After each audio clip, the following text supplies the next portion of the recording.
आप हाथ बांधे खड़े हो, नमाज की मुशाबियत कर रहे हो, शिर्क कर रहे हो, फिर कहते हो खफा क्यों हो रहे हैं? तो हजरत ने फरमाया भाई अगर मैंने शिर्क किया तो तुमने भी तो शिर्क किया। कहा मैंने क्या शिर्क किया?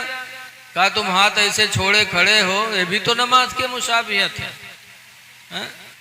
कहा नमाज में हाथ कहाँ छोड़ा जाता?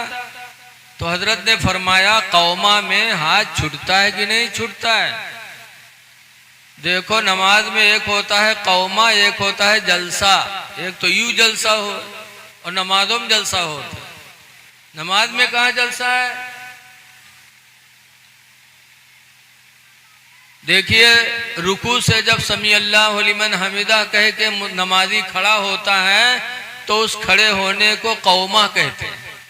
और एक जलसा के बाद, एक सजदा के बाद जब दूसरे सजदा के लिए बैठता है, पहला सजदा करके बैठा तो इस बैठने को क्या कहते हैं इस्लाम में? जलसा। तो हजरत ने फरमाया कि कौमा में भी तो हाथ छोड़कर नमाजी खड़ा होता है। जब कहता समी अल्लाहु लिमन हमिदा रब्बना लकल हम्द, तो उस वक्त नमाजी के दोनों हाथ छूटे होते कि नहीं छूटे होते? तो हजरत ने फरमाया कि अगर मैंने हाथ बांध के शिर्क किया तो तुमने हाथ छोड़ करके भी शिर्क किया।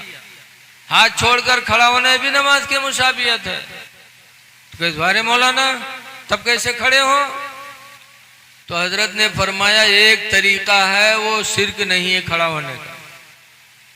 हाथ बांधकर खड़े होगे भी नमाज के मुशाबे, हाथ छोड़कर खड़े होगे भी नमाज के मुशाबे।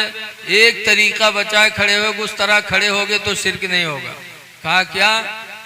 तो हजरत ने फरमाया जब कब्र के सामने आया करो तो एक हाथ सर पर रखो, एक हाथ कमर पर रखो। जैसे इतना कहा वो खफा हो गया। हजरत ने फरमाया शिर्क का तुमने ठेका ले लिया है, हर बात पे शिर्क। शिर्क कहते हैं इंसान अल्लाह के अलावा किसी दूसरे को खुदा मानकर उसकी इबादत करे, इसका नाम है शिर्क। लेकिन जिसको देखो उसको शिर्क। बहरहाल है लोगों, कब्रों की जियारत किया करो। कब्रों पे जाने से मौत याद आती है। साहबे किराम मौत को याद करते थे तो गुनाह से बचते थे। हर वक्त मौत का ध्यान था उन्हें। हजरत उमर फारूक आजम रज़ी अल्लाह ताला अन्हु के साहिबजादे अब्दुल्ला मदीने के मदरसे में पढ़ते थे। एक दिन नहीं गए तो हजरत उमर ने कहा बेटा पढ़ने नहीं गए? कहा जब तक आप मुझे नया कपड़ा नहीं बनवा के दोगे मैं नहीं जाऊंगा। कहा क्यों बेटा? कहा ये कपड़ा पहन के पुराना, मैं कल पढ़ने गया था तो मेरे साथी ने ताना मारा था, कहा था तुम अमीरुल मोमिनीन के लड़के और इस तरह कपड़ा पहन के आते हैं। हम सब आम आदमी के लड़के, हम लोग अच्छे कपड़े में आते हैं। तो अब्बा जब तक आप मुझे नया कपड़ा नहीं बनवाओगे मैं नहीं जाऊंगा। तो हजरत उमर रज़ी अल्लाह ताला अन्हु अमीरुल मोमिनीन थे, पूरी दुनिया के प्रधानमंत्री थे समझो। लेकिन हजरत उमर की सादगी का आलम देखो, अमीरुल मोमिनीन है लेकिन बच्चे को कपड़ा बनवाने के लिए पैसे मौजूद नहीं है। तो अपने खादिम को बुलाया और फरमाया या खादिम इज़हब इला बैतिल माल, ऐ मेरे खादिम तुम बैंक चले जाओ। वकुल खादिन बैतिल माली, और बैंक के मैनेजर से जाके कह दो युती अरबात रूबियत अला इसमें उमर अब्निल खत्ताब दैना, कि उमर के नाम पर वो 4 रुपया कर्जा दे दे। उल्लमा यक़दी शहरी, जब मेरा महीना पूरा होगा तो मेरी तनख्वाह से वो काट लेंगे। जाओ 4 रुपया कर्जा मांग लाओ ताकि मेरे लड़के का कपड़ा बन जाए। अमीरुल मोमिनीन है। वो खादिम बैंक गया। जब बैंक के मैनेजर से कहा तो बैंक के मैनेजर ने कहा कि जाके अमीरुल मोमिनीन से कह दो कि उन्होंने कहा जब मेरा महीना पूरा होगा तो मेरी तनख्वाह से काट लेंगे।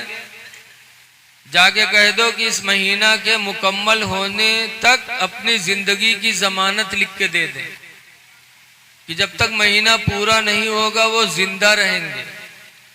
जाके जमानत लिखवा लाओ। वरना मैं दे दूं और उससे पहले अमीरुल मोमिनीन का इंतकाल हो जाए तब।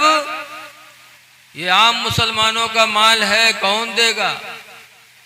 जाके उनसे चिट्ठी लिखवा लाओ कि महीना के पूरा होने तक उनकी जिंदगी की जमानत वो दे दे। वो खादिम आया, हजरत उमर ने फरमाया लाए, कहा हुजूर बैंक का मैनेजर कह रहा है कि जाके कह दो कि इस महीने के मुकम्मल होने तक अपनी जिंदगी की जमानत लिख के दे दे। महीने की जिंदगी की जमानत मांग रहा है। बेटा पूरा महीना क्या, मैं तो अपने जिंदगी की एक लम्हे की भी जमानत नहीं दे सकता।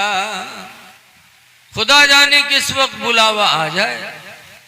ये सहाबा थे जो हर वक्त मौत को याद करते रहते थे। ऐ लोगों, मौत को याद करो।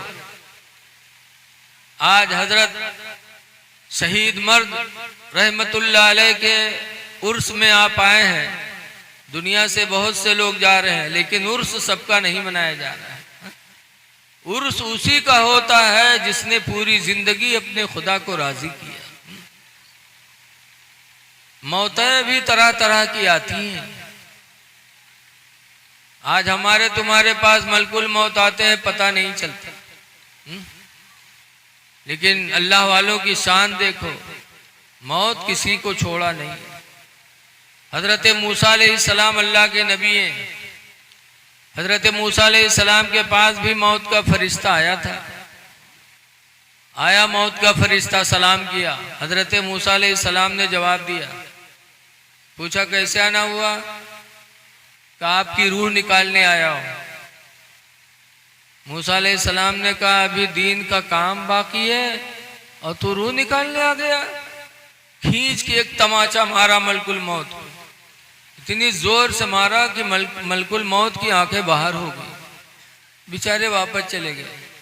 अल्लाह की बारगाह में जाकर कहते हैं अल्लाह की जलाली के पास भेज दिया था, उसने तो तमाचा मारा, मेरी आंखें निकल आई। कहते हैं अभी दीन का काम बाकी है। अल्लाह ताला ने अपनी कुदरत से उनकी आंखों को सही फरमाया। फिर फरमाया अल्लाह ने जाओ फिर मूसा के पास और जाके कह दो कि अभी मरना नहीं चाहते हैं तो किसी बैल के पीठ पर हाथ रख दें। जितने बाल उनके हाथ के नीचे पड़ेंगे, हर बाल के बदले में उतने साल की उम्र उनकी बढ़ा दी जाएगी। जाओ कह दो बैल के पीठ पे हाथ रख दें। बैल तो आप लोग जानते हुए हो, अब वो पहचाने में दिक्कत है, जगह जगह टहरत है। खेती बचावे का आफत है। एक तो वो बैल है सड़वे और एक हमरे तुमरे इंसानों में यह बहुत से बैल टहलत है।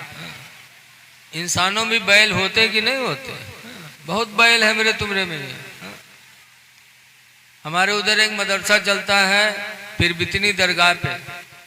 वहाँ के मोहतमिम मौलाना अली हसन फारूकी अलैहि रहमा इंतकाल कर गए।